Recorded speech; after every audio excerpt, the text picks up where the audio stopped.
años después. Y en ese artículo, que no lo he leído completo, no, tengo que reconocer que no me dio tiempo, he leído poco, ¿no? Pero dice, entre otras cosas, comienza el informe y se pregunta: ¿cabe mayor contrasentido hídrico que reclamar el caudal de otros ríos porque se supone que en la cuenca del Segura falta agua y seguir aumentando año tras año la superficie de regadío? Continúa. En efecto, el Plan Hidrológico del Segura 2015-2021, aprobado en 2016, reconoce en su documentación que hay unas 60.000 hectáreas de regadío no pertenecientes a la zona regable del trasvase Tajo Segura, donde se prohibían nuevas concesiones de agua en la cuenca del Segura porque ya desde hace 30 años se suponía que era deficitaria. Y pasa a la página 8, donde dice: por otra parte, el Plan Hidrológico del Segura 2015-2021 no prevé un aumento de superficie de regadío en la cuenca del Segura en los próximos 20 años. Estamos hablando de 2012-2033. Pero esa proyección del gobierno carece de fundamento a juzgar por lo que ha venido pasando los últimos 25 años, donde el incremento de la superficie regable en la cuenca del Segura ha sido sostenido año tras año a razón de 10.000 nuevas hectáreas anuales. En tan solo 2 décadas, la superficie regable aumentó un 80%. Y ya continúa en la página 17, dice: una vez que la administración hidráulica ha permitido crear no menos de 60.000 hectáreas de nuevos regadíos, algunos privilegiados, mientras que al mismo tiempo y para el resto de los usuarios solo había restricciones y prohibiciones. A los primeros los premia y a los segundos los mantiene sin tener una gota de agua. De alguna manera, esto que estamos planteando aquí, señor Turrión, no explica lo que salió el día 20 en La Verdad, donde 25 hidrogeólogos y expertos desmontan las falsedades del informe de Greenpeace, elaborado por usted sobre el Segura, ¿no? Entre otras consideraciones, dice, corroboran que la cuenca del Segura es estructuralmente deficitaria y no existen fuentes de agua desconocidas. Dicen también que desmonta la falsa teoría de que dispone de un inmenso acuífero subterráneo no explotado e ignorado por la administración, lo cual haría innecesario el trasvase Tajo Segura. Han salido al paso para clarificar la confusión producida, actúan desde una perspectiva exclusivamente científico-técnica, sin ninguna orientación política o ideológica. ¿Es esto totalmente cierto? Bueno, lo primero tenemos que decir varias cosas. Lo primero, que lo que ellos hablan es únicamente de un punto del informe Greenpeace. Además lo dicen, dice esto, nosotros nos centramos solamente en los cálculos hídricos. Por tanto, todo lo que tú has dicho de regadíos, ellos no los discuten, ¿no? Bien. Hablan... De alguna manera no lo discuten, pero están hablando de que cuando dicen aquí y no puntualizan, dicen que el informe es una falsedad. No, ellos cuando ahí mismo, en ese mismo, en el párrafo anterior, más adelante, nosotros nos estamos refiriendo única exclusivamente a la parte de recursos hídricos, ¿vale? Entonces, me da igual que dijeran que todo el informe está mal, ¿no? Porque también es cierto que la impresión que da es que todo el informe está mal, ¿no? Pero ellos se curan en salud y dicen, no, nosotros solo nos referimos a esto, pero está bien. Bien. Hablan de un problema, una aseveración que no ha hecho Greenpeace. Greenpeace no ha dicho, ese informe no dice que hay un acuífero único debajo de la tierra y que podía suponer todas las diferencias, todas las demandas del Tajo. No, lo que dice el informe es que con las aguas subterráneas de la cuenca del Segura y las desaladas, la dependencia del Tajo no haría falta. Bien, son dos cosas diferentes. Pero lo que ellos han puesto el contador, como se dice, de 0 a 100. Lo que se deduce de su nota, que no explica y no fundamenta su crítica al informe en este sentido, simplemente dicen que según sus estudios y lo que ellos conocen, bien, ellos no admiten ni siquiera que una parte de las aguas subterráneas se puedan utilizar, lo cual eso es un grave error, porque choca con la evidencia. Ahora mismo la Confederación Hidrográfica del Segura tiene en marcha la batería estratégica de pozos de sequía que está utilizando agua subterránea para suplir la carencia del Tajo. Es más, en el Boletín Oficial del Estado, ahora mismo hay 150 hectómetros de agua de pozos pendientes de aprobación en diferentes estudios de impacto ambiental para el año hidrológico 2017 y 2018. Por tanto, prácticamente la mitad del agua que recibimos del Tajo la vamos a tener de agua subterránea. Pero ese informe no dice que no toda la demanda del Tajo puede ser sustituida. No, es que lo que da a entender es que nada, que ninguna, lo cual en mi opinión es un error. Segundo, ese informe está basado en la experiencia de los que hemos estado dirigiendo la batería estratégica de pozos de sequía por toda la cuenca en los años 2005-2008. El informe que usted ha elaborado de Sí, el informe, el autor soy yo. No la nota que hicieron ellos. Sino el informe que yo hice está basado en... Claro, yo hace 15 años pensaba como ellos. Yo no tenía elementos de juicio para pensar que pudiéramos suplir el Tajo. Hoy sí. Hoy lo digo aquí, lo digo donde haga falta y lo debato con ellos. Yo quiero debatir con ellos. Yo quiero poner números encima de la mesa. Yo quiero poner ese ciclo hídrico encima de la mesa. Y que ellos lo discutan, que lo vamos a discutir. Tiene que haber foros donde podamos discutir. Lo que no vale es hacer una crítica general al todo y decir esto está mal y esto crea una alarma social, así que es mejor que este no se calle. La nota que leía de ellos no daba ninguna... no tenía ningún gráfico, simplemente una opinión y nada más fue la nota que yo leí. Ni tampoco tiene enlaces a publicaciones ni nada. Pero yo no respeto su opinión, menos la parte que cuando dicen que es un informe pseudocientífico, un falso informe pseudocientífico. Hombre, mire usted, yo no creo que haya que insultarnos, ¿no? Simplemente vamos a debatir. Creo que en cualquier país civilizado se crea una jornada o me llaman por teléfono y me dicen, vamos a ver, oye, ¿por qué dices esto? Se explica y fin. Bueno, a lo que vamos. Es decir, la experiencia de esos más de... creo que fueron en torno a 60 pozos de sequía distribuidos por toda la cuenca, donde hemos visto, y yo he tenido la suerte de participar, de dirigir, de marcar muchos de ellos, incluso la propia ciudad de Murcia, y ver cómo salían 160 litros por segundo, no 60, 160 litros por segundo, con un nivel dinámico a 40 metros, y ver esa estructura, por ejemplo, la cuenca en la Vega de Murcia, de bolos, de grava, toda llena de agua, o hacer pozos, por ejemplo, en la zona de Calasparra o Moratalla, donde unas calizas llenas de agua y unos volúmenes también de en torno a los 150 y 200 litros por segundo. Pero es que luego vienen, después de eso, y estamos hablando de esta época 2005-2008, es que se hace luego la nueva red piezométrica, donde ahí se hacen otros 80 sondeos más por toda la cuenca y se vuelve a ver lo mismo. Se vuelve a ver, por ejemplo, que aquí en el Guadalentín hay varios acuíferos diferentes, no hay un único acuífero, son varios, cada uno tiene sus niveles y están en equilibrio. Después de todo eso, cuando uno toma datos en esos piezómetros de observación no influenciados por bombeo y ve que en los últimos 10 años el nivel está estable en todas las masas de agua de la cuenca del Segura, salvo en algunas pequeñas excepciones, es decir, en el 95% de la superficie de la cuenca del Segura el agua subterránea es estable en los últimos 10 años, cuando uno ve eso y cuando uno va al Instituto Geológico y Minero a esos estudios de los años 70 y ve cómo habían definido todo y cómo decían aquí hay agua suficiente, pues uno llega a la conclusión, dice, si somos capaces de bombear 150 hectómetros ahora en situaciones de sequía para paliar el déficit del agua del Tajo, ¿no seremos capaces de sacar otros 150 más o 200 más? ¿Y no seremos capaces con esas malas aguas desaladas de utilizar todo eso en conjunto y hacernos autosuficientes, desconectarnos del Tajo? Pues en mi opinión sí. Y lo voy a decir aquí y lo diré siempre y donde vaya. Creo que es mi obligación y mi responsabilidad. Porque ahora mismo los agricultores, si no tienen agua, en mi opinión, es porque no se quiere. Mira, Manuel, esos pozos se hicieron hace 10 años. Desde hace 10 años están hechos, la batería estratégica. Otros, los del Sinclair de Calasparra, que ahora ha salido en prensa, se hicieron hace 20. Bueno, pero hace 10 años ya teníamos una batería suficiente para movilizar 150 hectómetros. Batería que ahora se está poniendo en marcha, que por cierto todavía hay la parte de Orihuela de la batería está parada. Bien, y mi pregunta es, ¿no ha sido suficiente tiempo estos 10 años para esa experiencia adquirida, haberla seguido desarrollando y ahora en 2017, en vez de tener una batería capaz de sacar 150 hectómetros, pudiéramos tener una capaz de sacar 250 o 300? Y yo le pregunto esa pregunta suya, le hago la siguiente pregunta. ¿Quién gana con ello, señor Torreón? ¿Quién gana con esta situación de escasez, de miseria? Tres. Ganan 3 sectores. El primer sector que gana, en mi opinión, son las personas o los grupos empresariales que ya tienen el agua, a los que nunca le va a faltar. Agua que tienen... O sea, a los grandes. A los grandes, sí.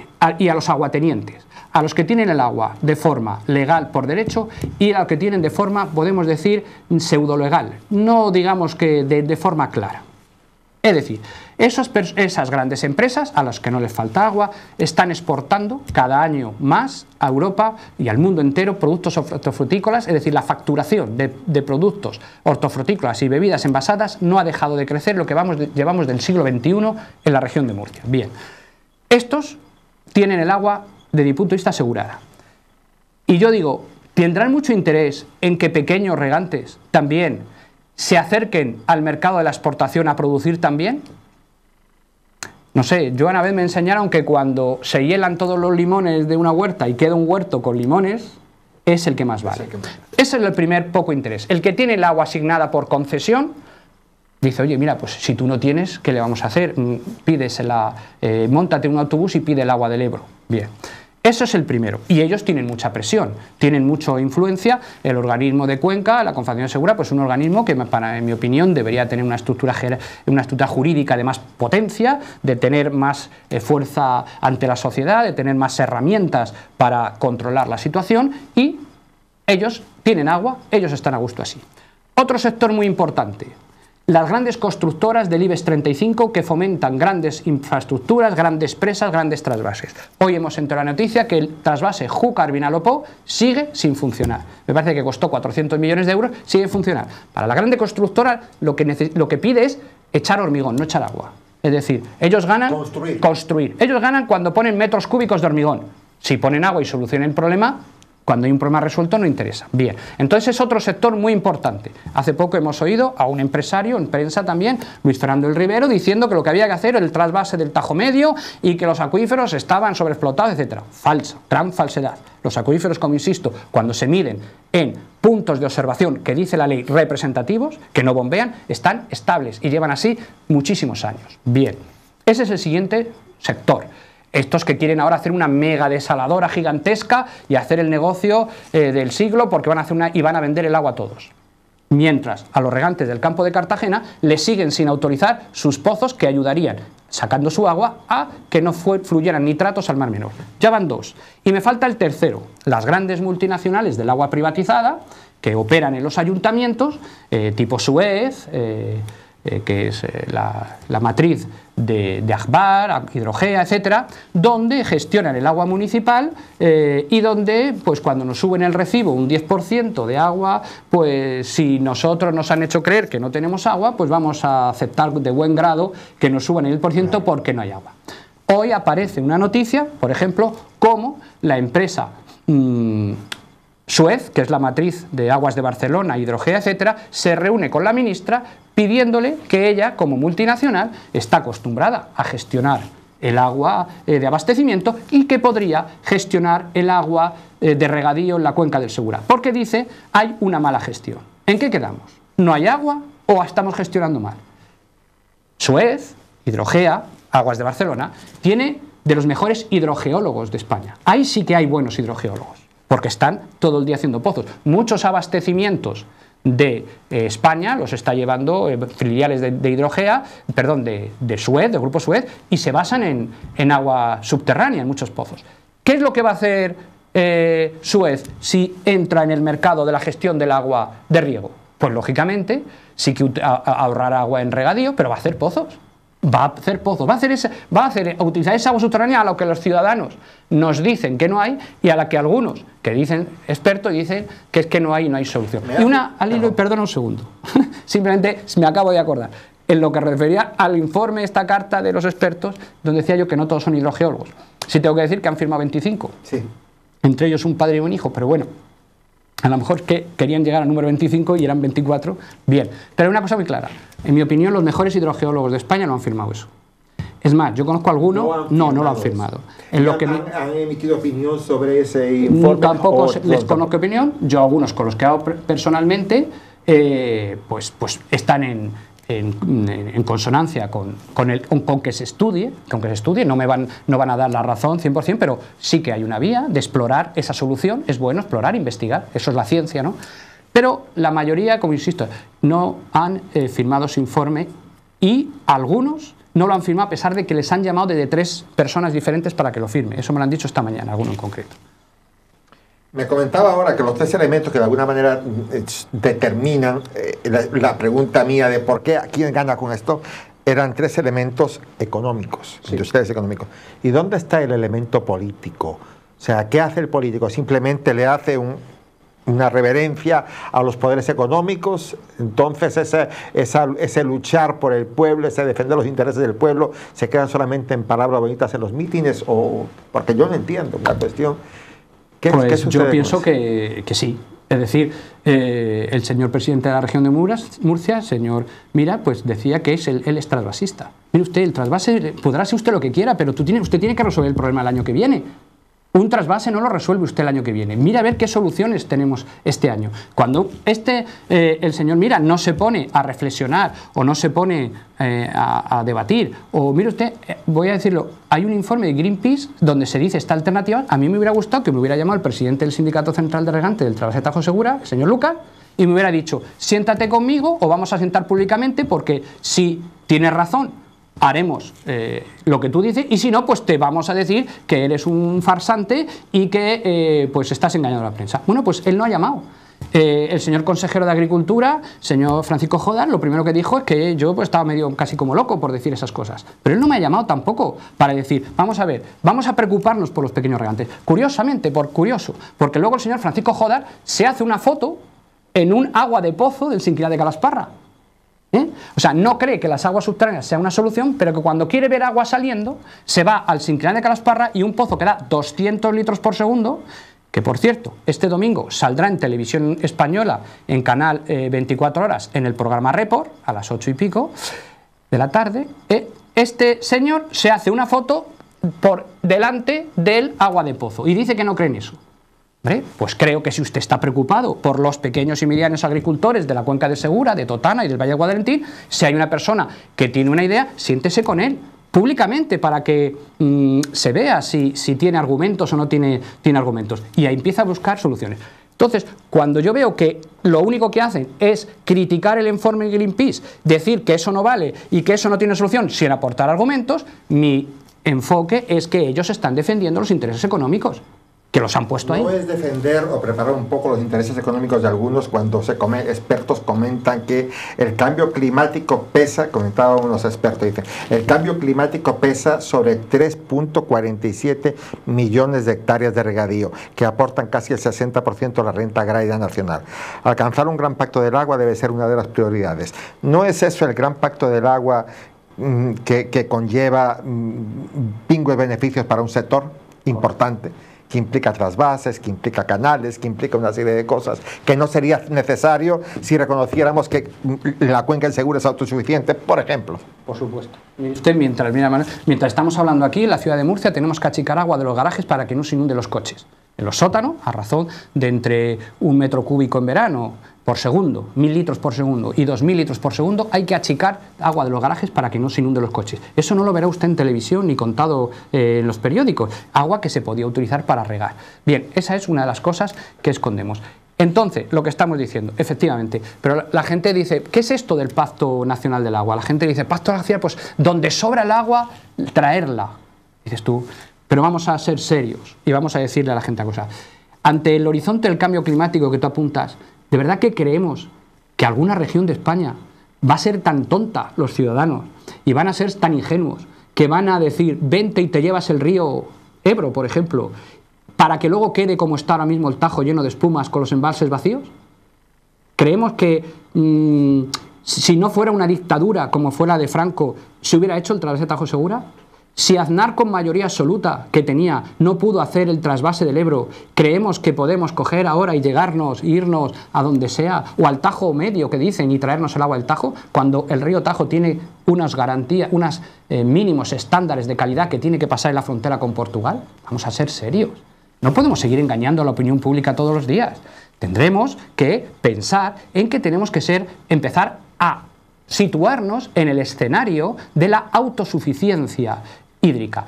No es que tengamos que saltar a ese escenario rápidamente, pero sí que progresivamente deberíamos, si fuéramos responsables, los políticos fueran responsables, en empezar a conjugar la desalación con las aguas subterráneas e ir viendo cómo poco a poco nos podemos limitar o reducir las aportaciones del Tajo Segura hasta que llegue un momento en el que seamos autosuficientes. ¿Por qué?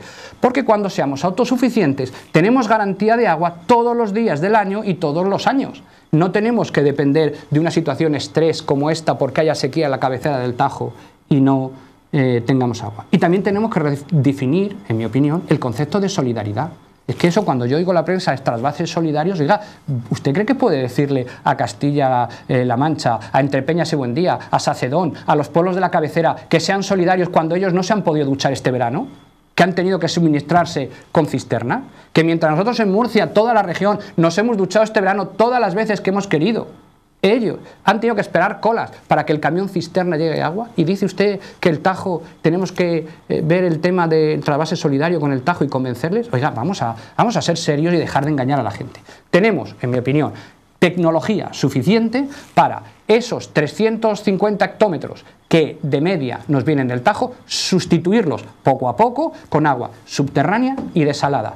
Es igual, dice, hombre, pero es que es un cambio muy brusco. No, mire usted, a un niño, la madre le da el pecho hasta que la madre ya no puede dar. Nadie le dice, la suegra no le dice a la madre, pues dale del pecho derecho. Mire usted, es que ambos pechos están igual. Tiene que empezar a comer biberón, a tomar biberón y poco a poco va acostumbrándose al biberón y luego a la papilla. Es decir, pues eso es lo que tiene que hacer un pueblo civilizado, un pueblo moderno y un pueblo que confía en sí mismo. Y tenemos que dejar de ser la región follonera o la región desagradable de España. Ese sentimiento de región follonera y desagradable que usted cita, señor Turrión, contribuye mucho a la parte política. Le comento, en julio del 2017, Tejerina, la ministra Tejerina, insiste en que Murcia riega, pero Castilla y León no tiene agua.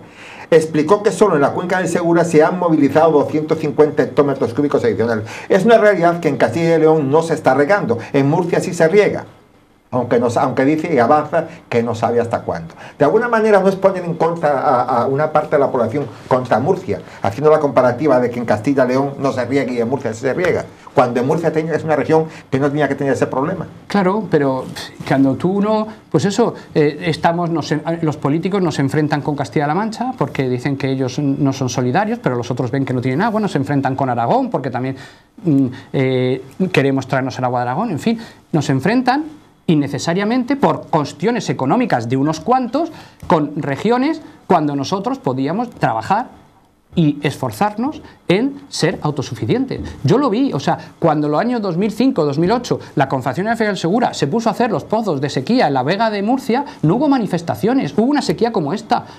Yo me acuerdo cuando el agricultor pasaba con su moto por las mañanas al lado del pozo que echaba 140 litros por segundo a la acequia y ese hombre estaba tranquilo. Podía haber sequía en todo el mundo, pero él sabía que iba a regar. Bien, pues esos pozos que echaban agua a las acequias en el año 2005-2008, hechos por, en ese caso, la ministra Narbona y el presidente Zorita, hoy están parados.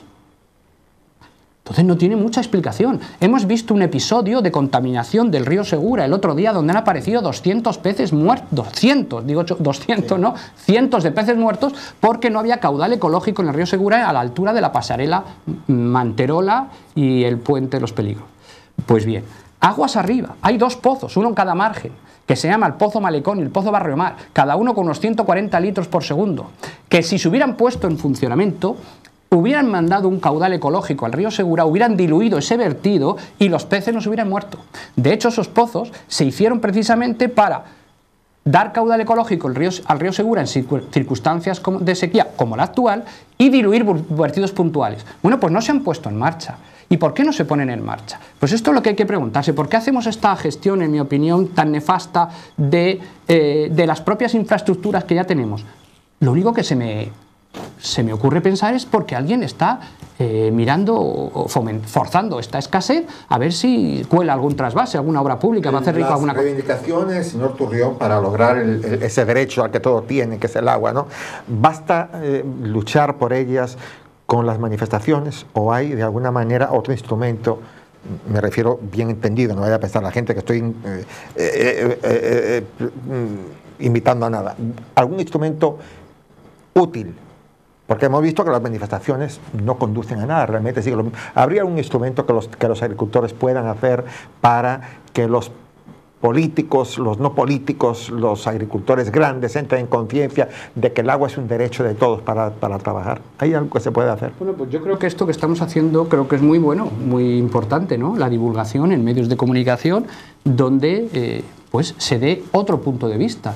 Yo, como decía Ortega y Gasset, la verdad es poliédrica. Yo no quiero tener la razón del 100%. La razón tiene muchas caras. Bueno, la mía es una visión desde un lado, ¿no? Y como él también decía, dice, cuando enseñes, enseña a dudar de lo que enseñas, ¿no? Bueno, pues es de lo que se trata, ¿no? Es decir, es que otros puntos de vista tengan difusión, igual que tienen el mensaje monolítico, oficial y continuo y constante, no tenemos agua, ¿no? Eso es muy importante, que la gente, los agricultores y los ciudadanos y ciudadanas que nos estén escuchando esta tarde, esta noche, pues vean que hay otras ideas y exijan que estas ideas se confronten con las otras y se hagan debates y se pongan en común y se obliga a los políticos a buscar soluciones. Lo que no podemos estar hoy, como en el siglo XVIII, diciendo vamos a esperar a que llueva. Mire usted, eso no es serio. Eso, o vamos a esperar a ver si hacemos el trasvase del Ebro o el Tajo Medio. Mire usted, eso no es serio. Mientras tanto, usted tiene una batería de pozos de sequía hecha hace 10 años y la tiene a la mitad de puesta en funcionamiento. ¿Por qué no está entera? Esa es la pregunta. ¿Y por qué no hemos aprovechado estos 10 años en hacer más pozos y a tener más infraestructura? Ese es el tema, ¿no? Entonces, pues la divulgación es muy importante, el conocimiento, y que las organizaciones agrarias y que exijan que estas otras alternativas que están ya inmediatas, que es poner pozos en marcha, se pongan en funcionamiento. Como última pregunta, y ya terminamos, señor Turrión. ¿Están las organizaciones agrarias a la altura de las circunstancias? Todas ellas, no quiero señalar una. ¿Están ellas a la altura de las circunstancias? Es que tengan hacerme más enemigos. Pero bueno, uno más o tal. Uno más. Hombre, también ha habido organizaciones que me han llamado para contar mi punto de vista, otras no, y yo creo que, en fin, quizá algunos pues están mucho en las moquetas de la Consejería de Agricultura y menos en el campo con los agricultores. Ya lo he dicho todo. Señor Turrión, ha sido un placer nuevamente conversar con usted. Creo que son cosas importantes lo que comenta, y me gustaría, si viene algún momento la oportunidad de poder debatir el tema con alguien que también tenga ánimo constructivo, que realmente se le sienta el ánimo de contribuir a este problema, que es un problema para la región de Murcia de importancia capital, para el Levante español en general, ¿no? Claro, pues muchas gracias, Manuel, por una vez por esta entrevista, y a Canal 6, pues, de Totana, por darme esta oportunidad. Ha sido un placer, Francisco Turrión. Igualmente. Y ustedes, queridos amigos, espero que hayan disfrutado y reflexionado sobre lo comentado por el hidrogeólogo Francisco Turrión. Acudan a internet, hay muchísimos enlaces a sus trabajos, y de alguna manera todos ellos están ampliamente sustentados por informes y por gráficos que no los van a dejar indiferentes. Lo espero en otra oportunidad. Hasta tanto, buenas tardes y muchas gracias.